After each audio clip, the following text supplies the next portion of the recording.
Clubhouse, the social audio app, hit over 17 million monthly active users and a $4 billion valuation in early 2021. Elon Musk sharing his fashion tips, Zuckerberg gushing about the metaverse, Oprah revealing her interview secrets, the app had it all. But Clubhouse almost inexplicably lost its momentum, losing over 80% of active users from its peak, making it one of the fastest failures in social media history. It's an open secret for insiders in the tech world, and frankly happens to every attention-seeking social media app. It just happened too quickly with Clubhouse. So what really happened to Clubhouse, and what is this dark secret? Boy, I think we grew way too fast earlier this year. When you grow too quickly, things can break. We grew much faster than we had ever expected.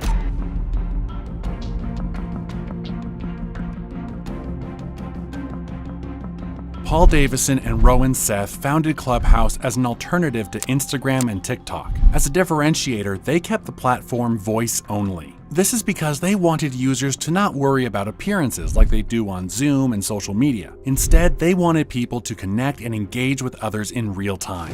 They launched the app in April 2020 just for iOS users, and it could not have been timed better. The pandemic had just hit, and people stuck at home sought new forms of socializing that weren't Twitter, Facebook, or Instagram. They got their answer in Clubhouse. The app's exclusive nature and invite-only access contributed to its allure. People felt like they were part of an exclusive club. While 2020 was the year Clubhouse hit the public's consciousness, 2021 was the year Clubhouse became a certified hit. In February 2021, Clubhouse was downloaded almost 10 million times globally. The reason for this sudden rise was also the presence of several tech personalities as well as celebrities. What Instagram did with photos, Clubhouse was now doing with audio. The app's rapid growth drew a lot of attention from investors, such as Andreessen Horowitz, who valued the company at an astonishing $4 billion.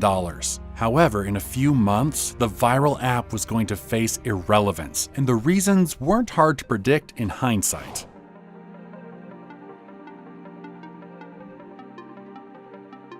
When we get to a new normal, when, typical Silicon Valley networking events come back, does Clubhouse growth continue, or do you see a change in behavior? We think that voice is a durable medium. With individuals seeking new ways to maintain social connections in the absence of face-to-face interactions during COVID, Clubhouse emerged as a popular solution at the time. People sought to engage in meaningful conversations, and Clubhouse's popularity rose from 1,500 users in May of 2020 to 600,000 users in December. However, as the pandemic restrictions began to ease and people were once again able to gather in person, the relevance of Clubhouse began to wane for many. It was like a kid who had gotten bored with their new toy. According to a Business Insider poll, 88% of 5,000 respondents no longer used Clubhouse because they thought it was just a pandemic fad. A lot of tech businesses grew massively over the pandemic and struggled after, but many were able to pick themselves up. So, are there deeper reasons behind Clubhouse's downfall?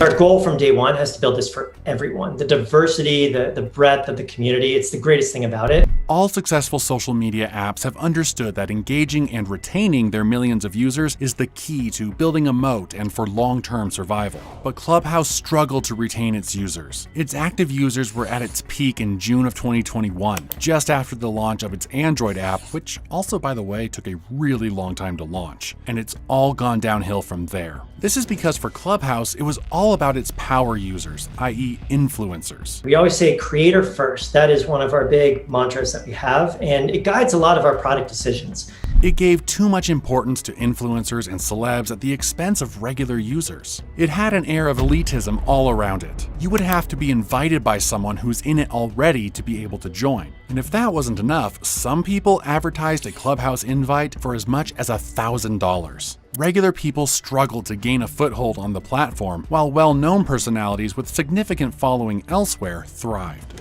Hey, Elon here. Can you hear me? Oh, we see you. This is wild. It's just my butt talking.